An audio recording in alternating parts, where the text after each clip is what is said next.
Hello, folks. Welcome back to Matrix Talk. Oh, and here comes Phil. And it, Yes, welcome to and, Matrix Talk. and it is recording, Yes, by and the that way. that silly green thing did not show up this time. They must have fixed it. Yep. Okay. So for anybody there's a few. Uh, Last time we did one, there was a technical glitch and it did not get recorded. So we'll redo it on Wednesday because Monday is Memorial Day here in the United States. And so we won't be working. And most other people will not either. So we all good? Yeah, I'm good. Oh, good. Today we're talking about the increasing rate of teen suicide uh, with the ACT matrix. We're going to chat a little bit about that. We don't have a green button No, we do not. because I didn't put You it could there. take care of that. That's easy enough. So while Kevin's doing that, you can see some people have already gone ahead and said hello. And if you are on or just getting on, please chat in and say hi and let us know where you're from. Kevin's up there in Maine still. I'm still in Pennsylvania. Yep. And yeah, let us know where you're at, what you're up to. If you'd like, you can go up top, you can follow us or share if you like to do that. And once we get the green button going, we'll give you some direction if you choose to take it about how you might want to look at some of the other things that we're up to. If you haven't already gotten the word about that, if you're on our mailing list, you probably already have had it. But the big thing is to check out our APA courses. Hello. Kevin and I have been hard at work. And we do have there's more coming. But yeah, there's more coming. There's a live event we're having from next Friday. 9 a.m. EST, 9 to 12. And that's for APA credit. Yes. If you're a psychologist or social worker or somebody like that who needs mental health practitioner. Oh, okay, Jennifer. Nice to see you. James from Southern Oregon. Oh, cool. Yes, you will be able to. We have fixed our. Yeah, we fixed it. You'll be able to watch the recording, Jennifer. Yeah, yes. I can see in the lower left-hand corner that it is recording. So. It's doing its thing. Yep, so we're good. Yeah, you're welcome. And this is about talking about the increasing rates of suicide, and because we can't fix it. Yes. We being Phil and I, we can't fix it. Writ large, at this level, there are people out there who can do something about it, but right. We can't stop what's going on. So we should review the matrix really quick so that people understand the point of view that we're using to talk about it. Once again, it is the ACT matrix, and so that stands for acceptance and commitment, therapy and training matrix. It has senses at the top. It has mind at the bottom. We now put contentment, feeling of contentment over to the right. And the feeling of relief, that's really, yay, relief over to the left.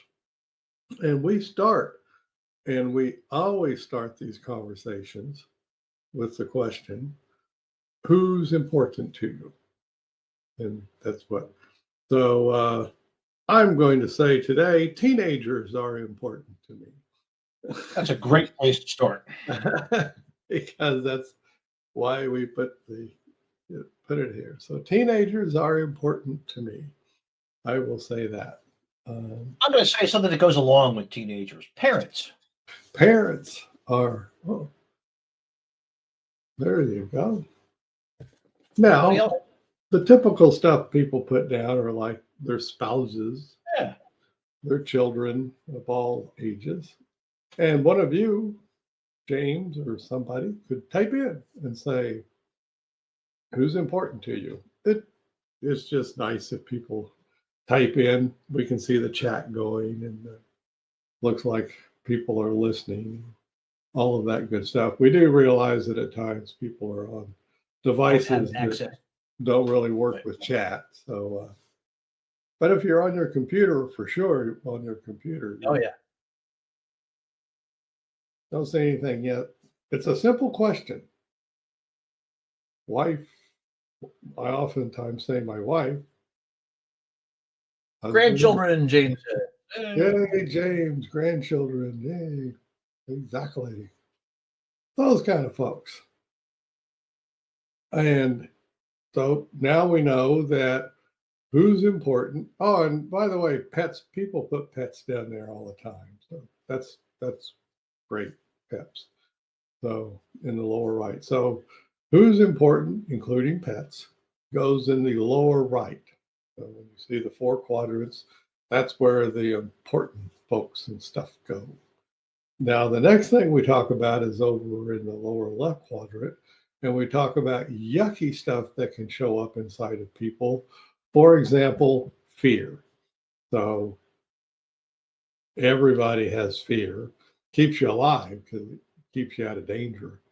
But there's other stuff that shows up inside of people beyond just fear. Anybody know something else that shows up?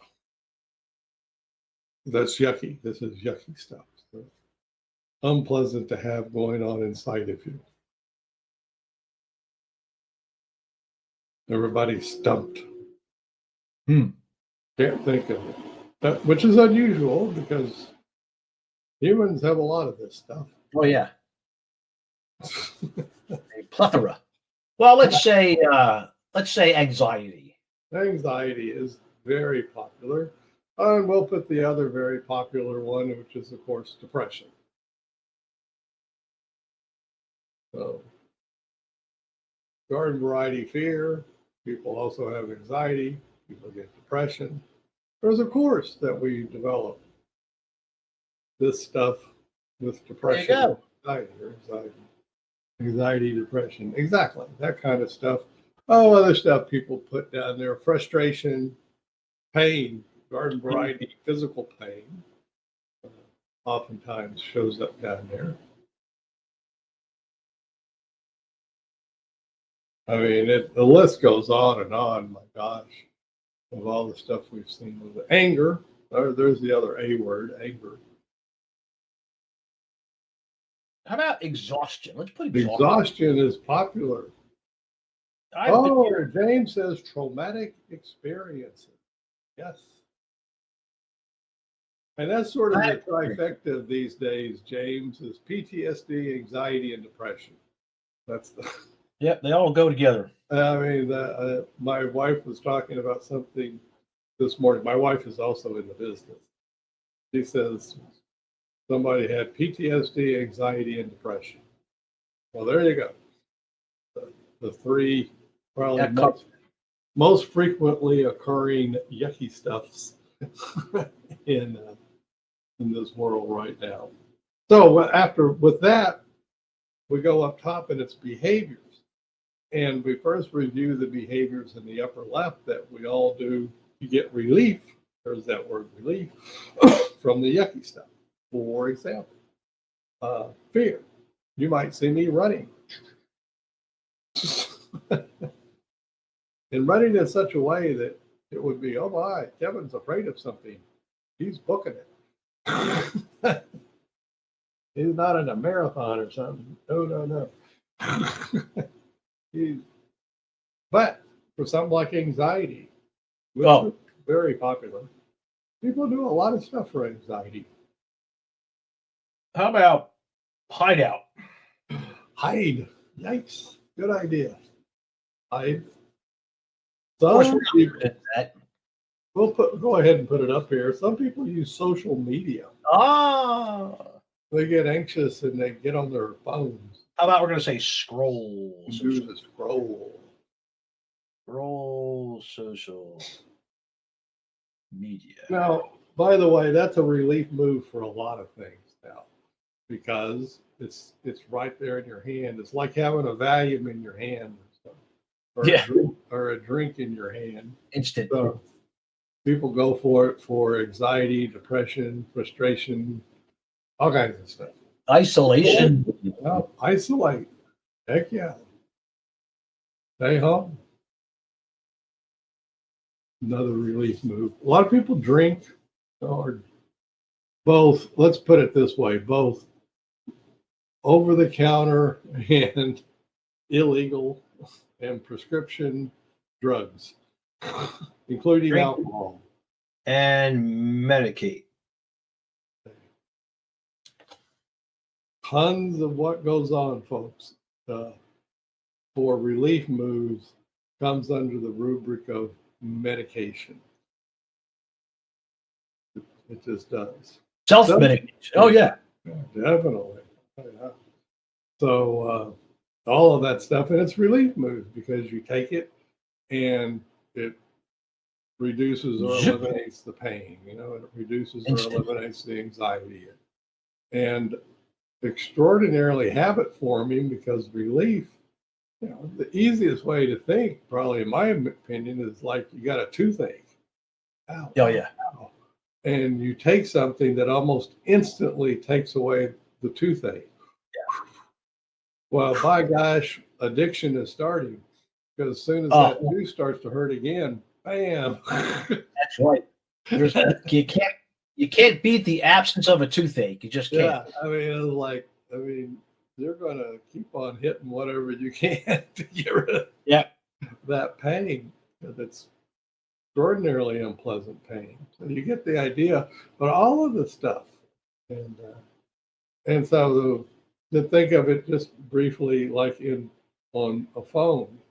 Well, as soon as you feel a little anxiety going up, and you can reach out and grab that phone, and you basically forget about your anxiety. Boom, that's instant relief. And that's the beginnings of habit forming, right? Really quick. So that's what's going on over there. And the upper right is what we can do to move toward contentment, move toward or approach who's important to us. For teenagers, I don't know, buy them a pizza. Buy a pizza. I know I'm stereotyping, but I'd have loved it when I was a teenager. I know if somebody was handing me pizza, that was good. Oh, I think that holds true today. You do. That stands a good pizza will stand the test of time. So, but you talk to them, give them some kind of attention that they can tolerate. Hey, hang out with them. You just hang out with them sometimes. Sometimes, especially if it's somebody else's teenagers. Yeah, exactly. Or your teenagers, they may not want to hang out with. They might go hang over at somebody else's house. They'll hang over at somebody else's house. Yeah, they'll go with their friends and hang at their friends. Oh, there, you hang out, right?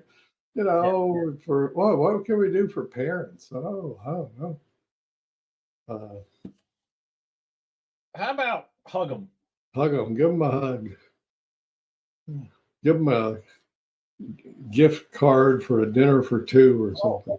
Oh, there you go. Give them a gift.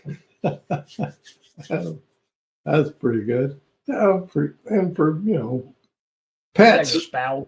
Pets, you pet them, or feed them, which, by the way, was the same as with teenagers, which is the same with pretty well all living things. Feed them. It's a great approach move. All-purpose move. So, and we got grandchildren. Play with the grandchildren. Oh yeah. Play with them, right? So all kinds of approach moves that we do and that ultimately lead to contentment.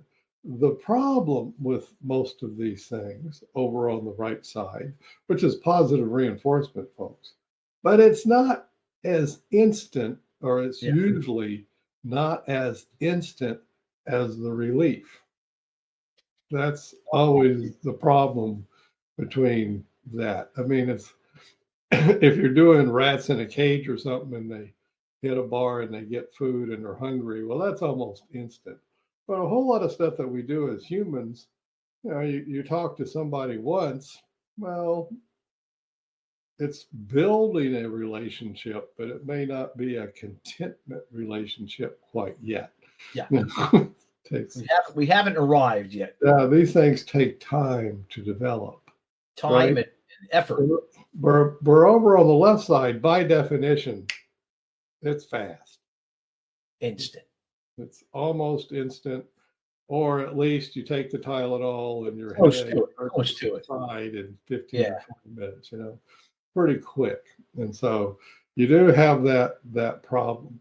So now we have it all. We have who's important, we got yucky stuff, we got relief moves, we got approach moves, yay.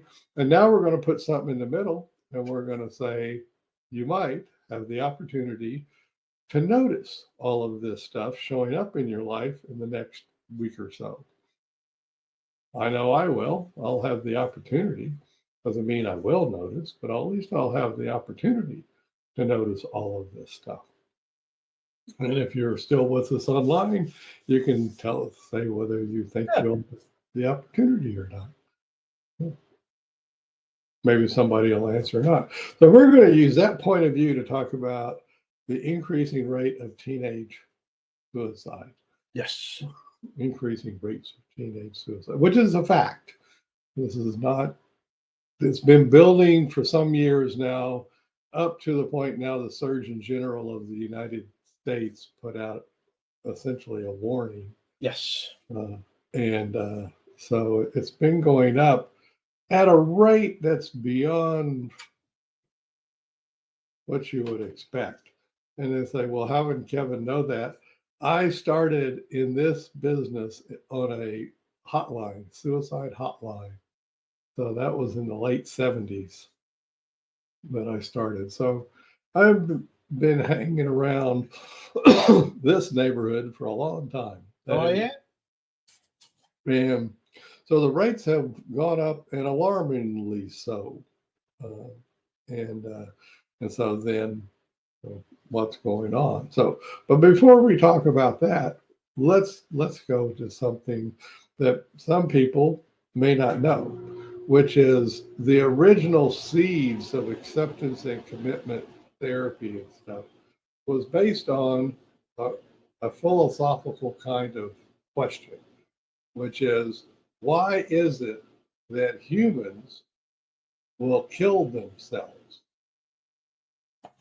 Other animals don't do that, and lemons don't kill themselves.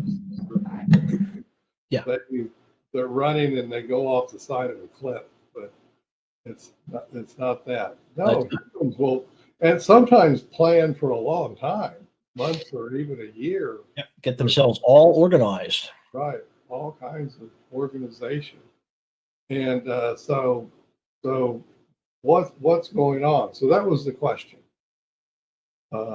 and they went to answer. And so, long story short, after Steve Hayes and others worked on it a long time, it's essentially because we have language, we have this internal dialogue that's going on inside of us in essentially every waking moment, barring some severe illness or something, but anesthesia.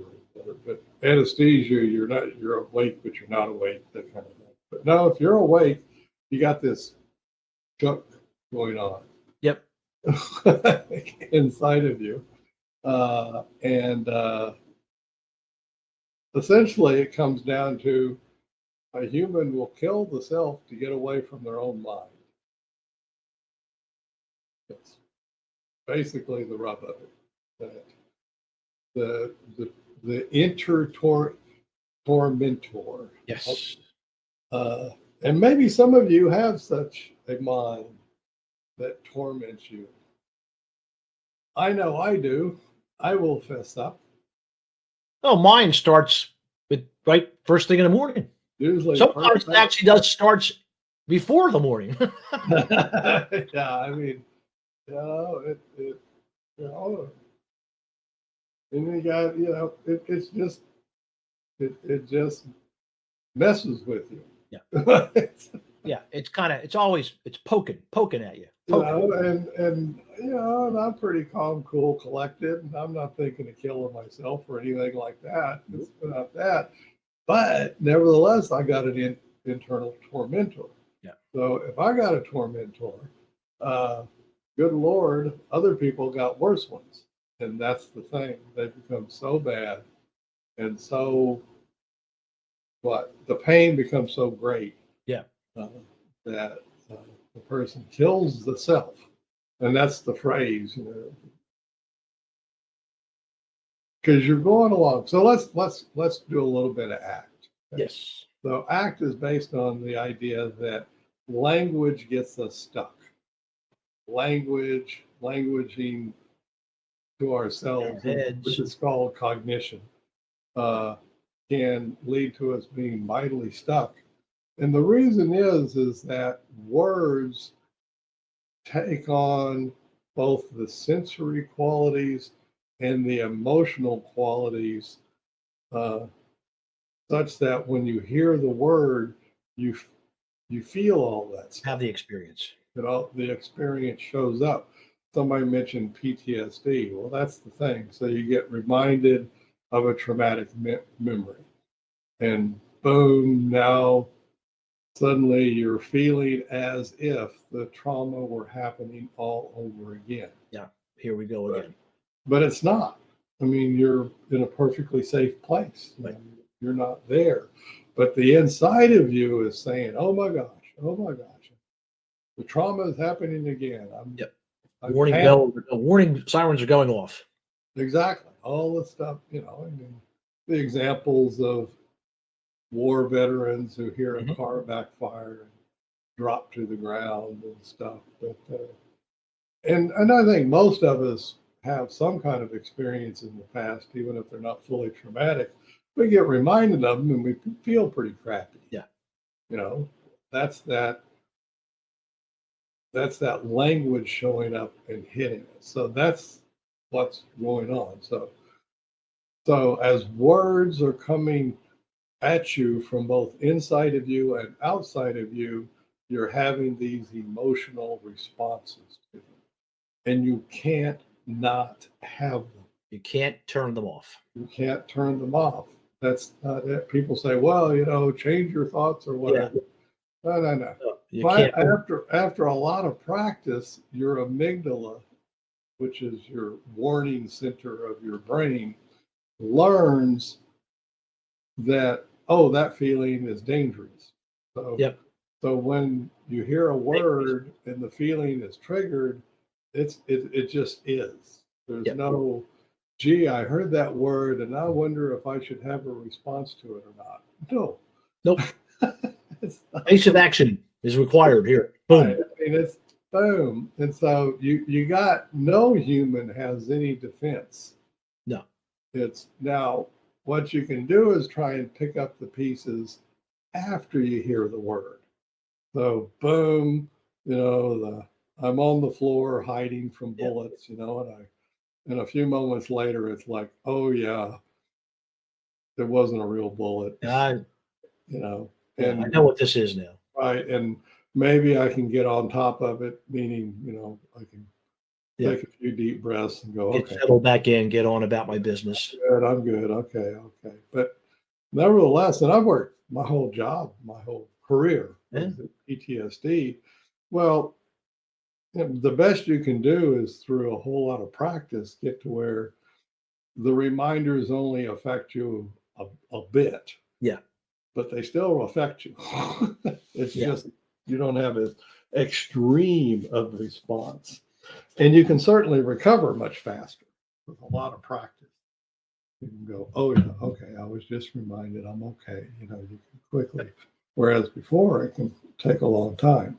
Why do I say all that? Well, teenagers, they've just got no chance. No. And they don't have those skills yet. They haven't lived long enough Yes. to have those skills. That's the thing. Being, 14, 15, 16, 17 years old is just that. I'm old enough now, what do they say? I got corns that are that old. Right. The old timers used to say, it was like, yeah, I mean, they're this young. They're just, yeah. In my family, we call them pups. Now they get mad as hell at you if you call them that because, oh no, I'm wise and all that. But no, they're not. Fully formed. But they're not at all. And they got high hormones because of the reproductive stuff going on. Because nature is telling them that they're supposed to reproduce. Right. And our society says, no, you need to wait. Yeah. You got to. But their bodies say, now. Go. Hell with that, we're going. All right, reproduce now. And so they already got that stuff going on big time, which of course we all know. Anybody that's reached 25, 30, 35, that stuff goes down, Starts to drop off, right? It just does. Key is to get into 25 and 35. That's right. Key. That's old enough where some of that hormonal activity starts to tone itself down. And so when teenagers both get words from their environment through and here comes the matrix. Here we go. Through their five senses and through their mind. So it's coming at both sides. And what it's impacting in the long run, in the short run, it's just emotional. Yikes. But what it's impacting is what's called the observer self, the teller, the narrator of the story. Okay, so even as a teenager, you've begun to develop this story of, when I was born and my childhood, and my grade school years and whatever, junior high, middle school, whatever you call it, years. So they've got a bit of a story, but it's brief, but it's really pretty brief. And through quite a bit of it, they didn't have a whole lot of language on board to tell the story. Okay. So, starting by the age 17. So the difference between 7 to 17, those 10 years, and 17 to 27, in terms of language, is a huge, huge difference. So from 7 to 17, your ability to language and tell the story is limited. Much more so than from 17 to 27, when you got a lot more robust vocabulary to play with it. So you got a 17-year-old that's trying to make heads or tails of their story, but there's not much of one.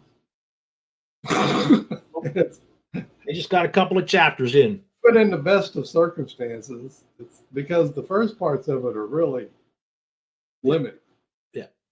They're limited, and so emotions, even more so, just rule the day. And we all know teenagers, adolescents are very, very emotional. So anyway, so you got all this problem, and lo and behold, and it was always rough, even when we were kids. Bill and I, we were kids. And it's basically people say stuff to you. Dastardly people. Yep. They always got something to say to you. And your fellow teenagers say something to you. And of course, they're more important than the other folks. Oh, yeah. Why? Well, I guess to use a technical word, it's their cohort. It's their tribe. Their tribe is other teenagers. So you got to fit into that tribe. I want to be like them. all of your biology is saying that you got to be connected to that tribe to survive. That's how it works. Well, okay, then somebody basically says something that you're at risk of not being in the tribe. Oh no. And, so we all know you got to wear the right clothes. You got to have. Oh yeah, got to wear the right sneakers.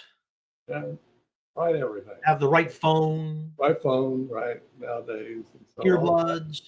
So now, before phones and earbuds and all that, I mean, we just had some magazines and stuff. But my point, folks, is that you had a lot less words coming at you. Yeah. Period. End of story. If you want to call the words information, fine. Yeah. But there's just the volume of incoming words from the five senses in has just increased exponentially. And where's the culprit? Well, of course, it started in the beginning. I guess the iPhone came along in the early 2000s. Right.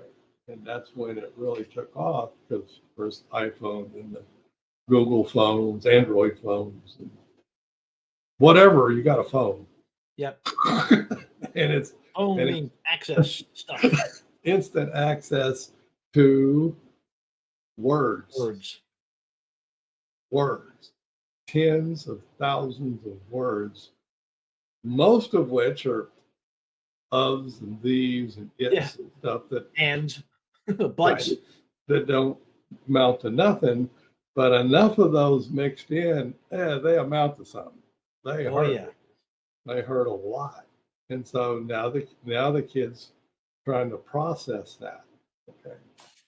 So even on a mathematical sense, it makes absolute ironclad sense that you pour a bunch of extra words at teenagers. I'm saying words. I'm not talking about the content of the message. Yeah, just the data that's coming at them. Words. That there's going to be a few teenagers that combine up and hear all those words. They get inside of them. They don't have any faster processing on that stuff than we did. Yep. There's no filter to filter it out. And it's going to result in an increased rate of suicide. It is like mathematics. There's no doubt about it. That's what the data points to. Right. So the point is we're saying if you can, show people the matrix. And say teenagers are getting impacted by words from two different directions. Yeah. The one direction is their own internal dialogue, down here, which is limited. So the self, in ACT they'd call it self as context. The observer self. I'm going to get there any minute now. Keep going. The teller of the story. The narrator. You know, this internal dialogue that's telling your story. And this story needs to be of success, folks. Yeah. It just does. You know, and if it gets on the track of I'm a failure, I'm no good, there's trouble. Yeah. Okay. And then more words come in and add to that. Haven't stopped. Right. And the problem is up top words coming in at the freaking speed of light. You know, they are just piling in. And so, writ large, it's referred to as social media. That's what, but I'm just referring to it as words. And so this thing, I have mine right over here. Oh, mine's right next to me. Here's mine, big old iPhone that I got. It was on sale or whatever.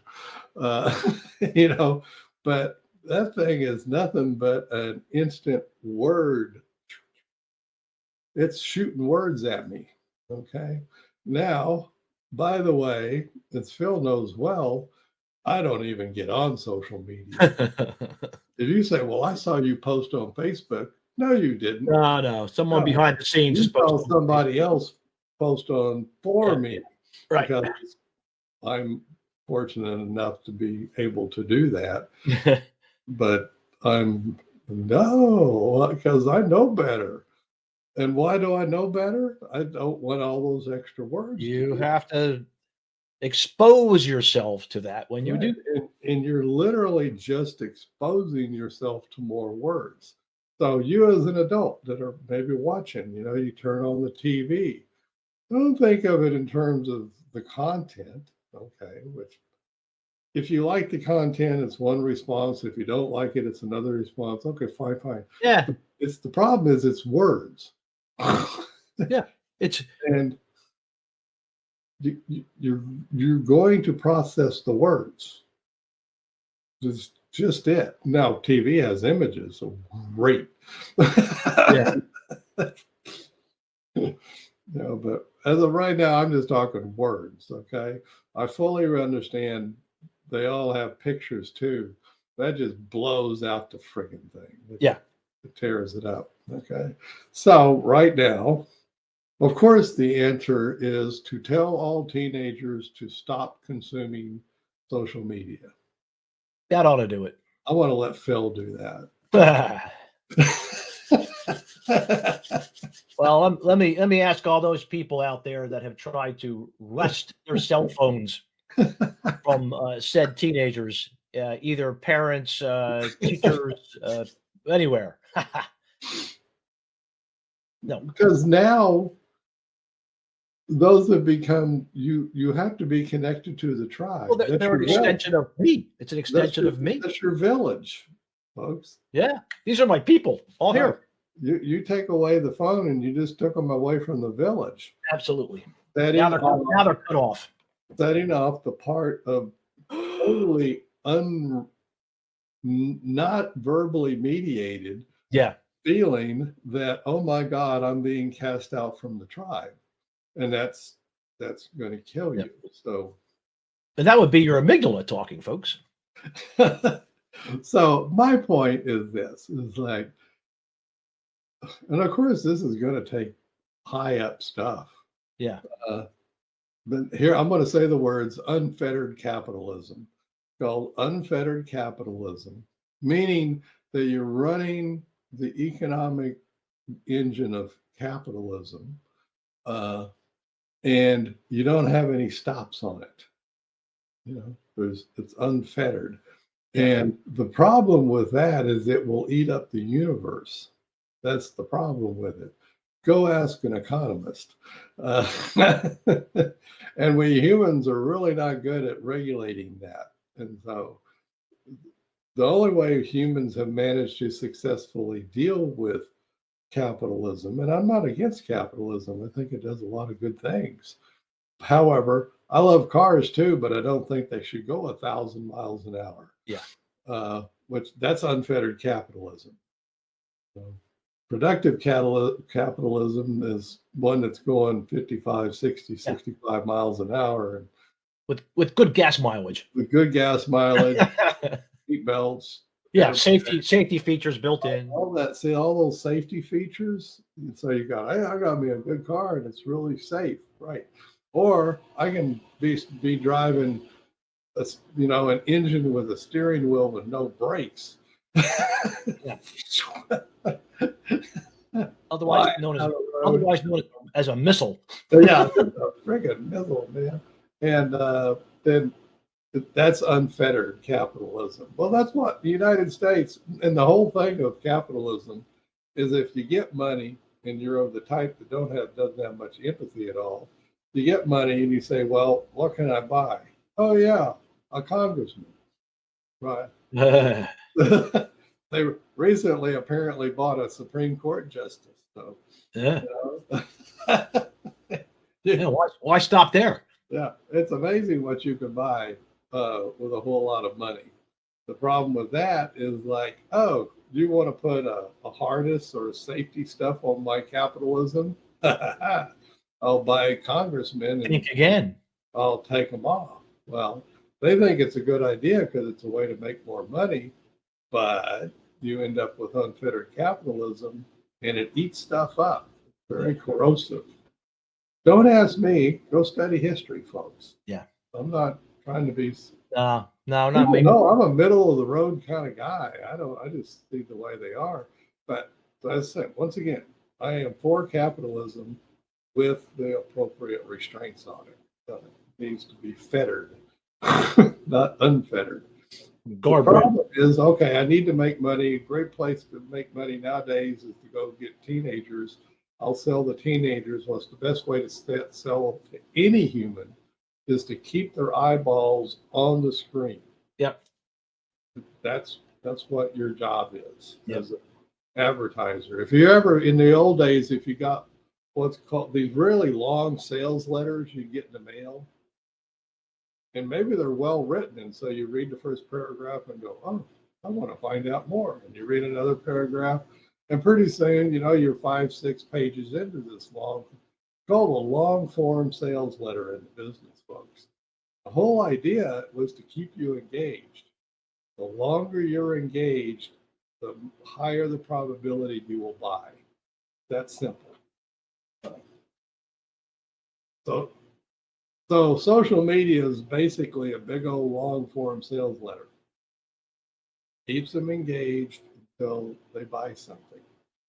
That's what it's for. It's unfettered capitalism.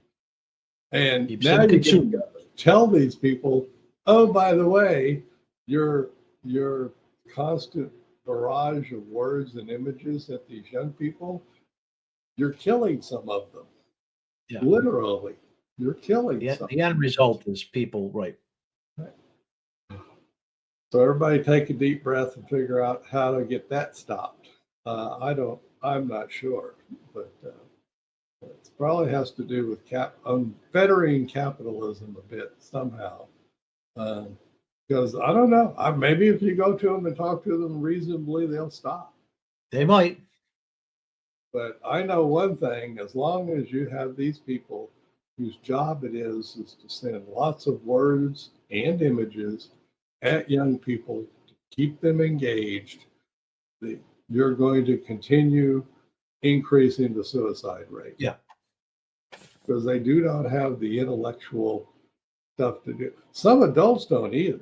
There's also an increased rate of suicide. I was going to say, we're all swimming in the same soup here. Right. And it's because there's no way. Yeah. I mean, and just say Steve Wozniak, the guy that invented first way back in 1980, he says, we're developing these ways for people to get all this information. The humans have not evolved to use all that information. No. I'm paraphrasing what he said, but that's essentially it. Well, my gosh. I mean, in 1980, we were still going at 5 miles an hour. Now we're going at 150 miles an hour as far as the information goes. And we certainly didn't evolve to deal with all of that in the last 53 years or so. No, 43 years, sorry. So, man, we're not quit, which is why I don't consume social media. And I can, most of the time, even stop myself from checking my email too much.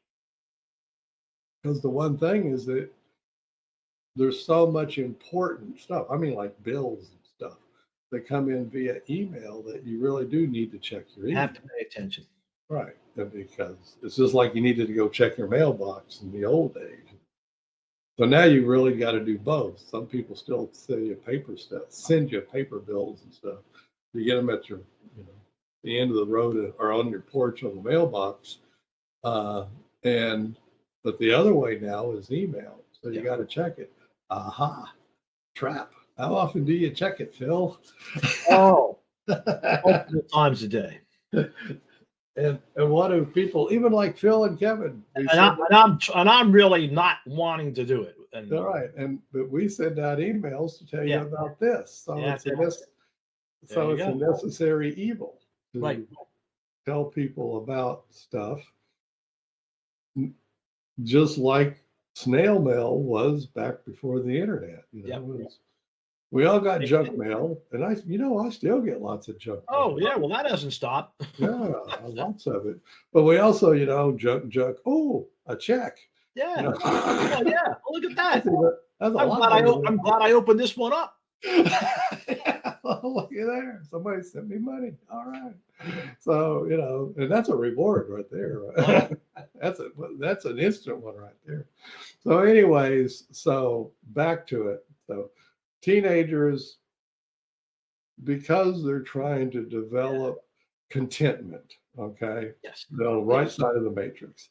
So they're doing these relationships, and sort of the whole thing is to finally get into a warm, cozy, comfortable relationship. And well, of course, we all been teenagers, and we know there's tons of relief going on. And eventually, there's a few of them, it's just too much for them. Yeah. They did, and my gosh, you read stories all the time. It's like, so the boy goes to wrestling practice and did his practice and did this and looked perfectly normal. And that evening he killed himself. Yep. Whoa. And that's, by the way, one of the problems. Phil and I mentioned it this morning in another discussion.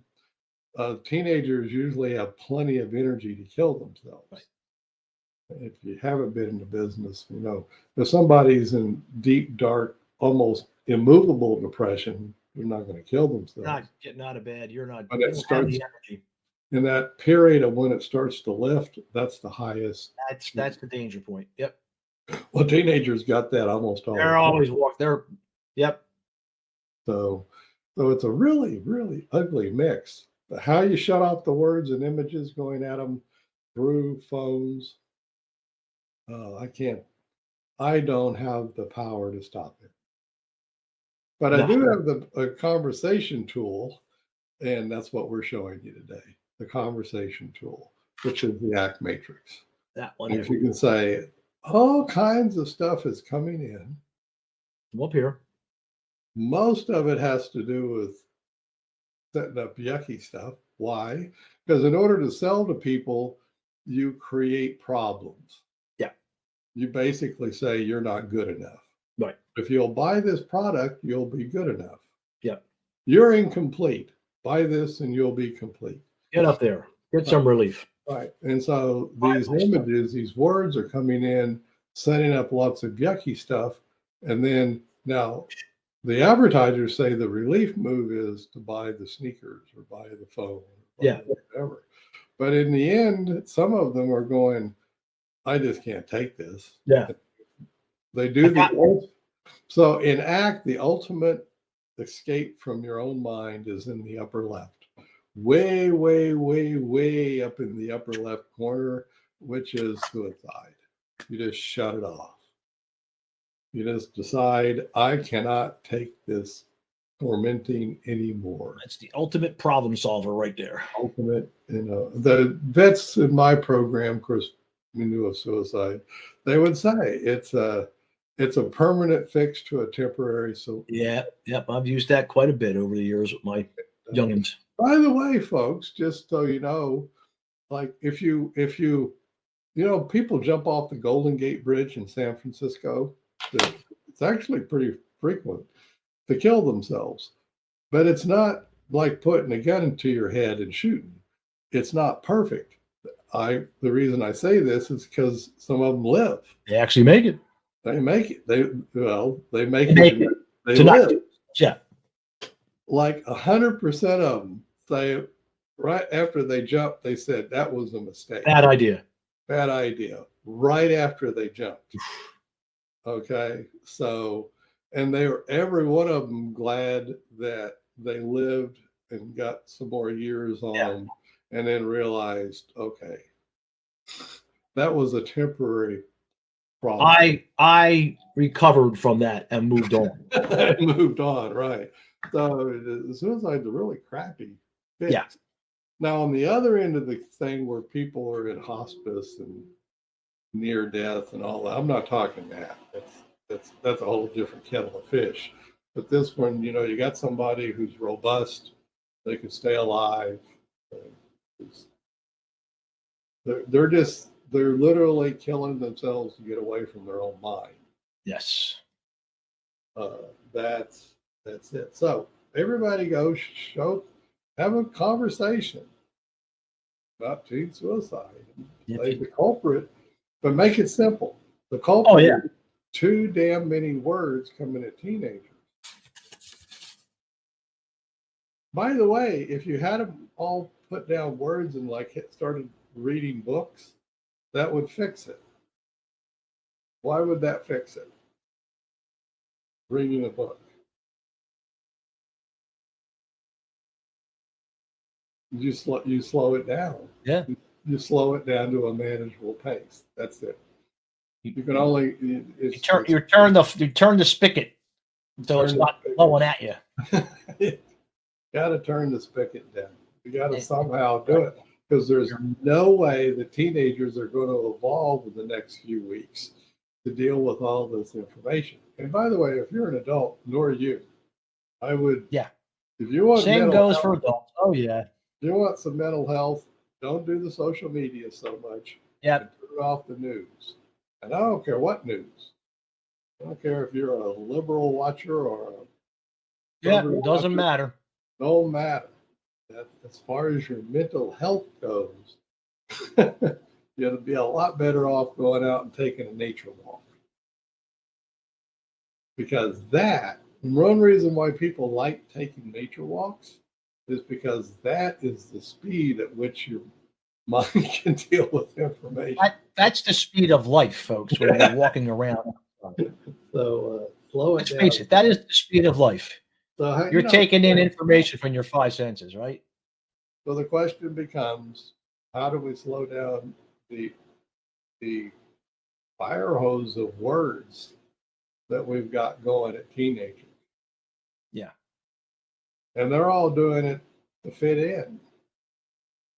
Oh yeah. Well, they all have FOMO, right? Fear of missing out.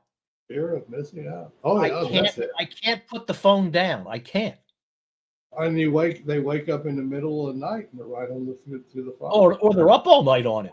Oh, yeah. They're not even sleeping. Great. Now you got lack of sleep. Oh yeah. And all this. If somebody had decided very bad evil had decided, I am going to increase the rate of teen suicide, I wonder how I can do it. Oh, I'll give them all the little electronic devices and send all kinds of just send words to them all the time, 24/7. The reason I say words because eventually some of those words are going to hurt. They land. The words land. They just hurt. No, forget about that. That old adage, sticks and stones can break my bones, but words can never hurt me, is a lie. Lie. Yeah, I think that was a marketing ploy. Words hurt like hell. They do. How we're going to get them slowed down, I don't know. But we use the matrix. Well, we do this. This is what we do. This is our attempt to slow it down. We just try and get reasonable about it. And just know that all of this stuff, what we're talking about with the teenagers, it's hitting the left side. Oh, yeah. They're just looking for relief from the agony. And you can tell, because if the increased suicide rate is up here, well, that tells you that we are creating boatloads of yucky stuff down here. Oh yeah, and that's what marketing does. That's the idea. Does. I mean, if you come along and make people ill in order to sell them products, that's supposed to be illegal. Yeah. You're supposed to be. You're not supposed to do that. Any of it is not illegal. It is extraordinarily unethical to do that. Well, that's what we're doing to the teenagers. So we collectively, I'm part of the United States, so somehow I'm figuring it'll have to be with regulation. Why? Because there's only one way to stop unfettered capitalism, is to regulate it. Someone has to step in and put guardrails on it. And I'm not some tree-hugging left-wing Democrat or something that's saying that, folks. But I mean, I come from Oklahoma. It's a pretty conservative place. But you're not going to let people drive cars at unlimited speeds with no safety. No. Just that's the best way to think of unfettered capitalism. Yeah. We're damn close to it. When it comes to teenagers, it is unfettered.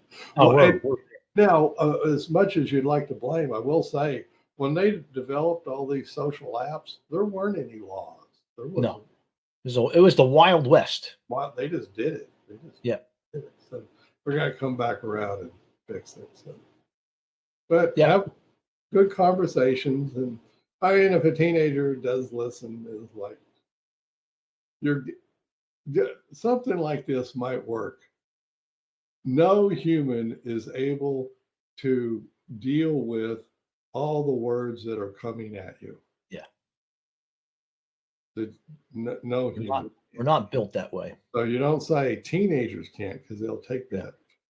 Oh yeah. That'll be a disrespect right there. But it is true. No human is able to deal with all of these words.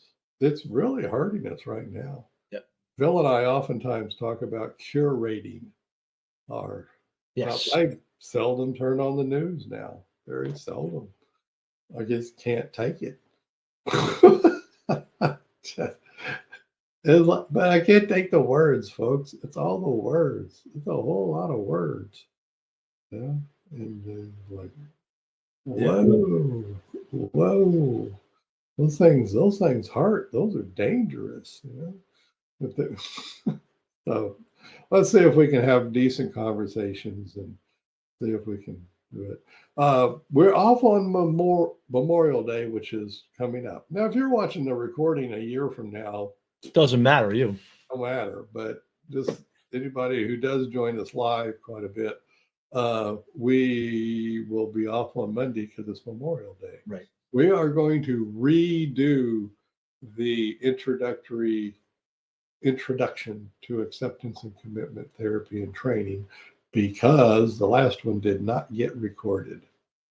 A technical glitch happened. Yes. And that's what happened. So we'll just redo it. Yeah.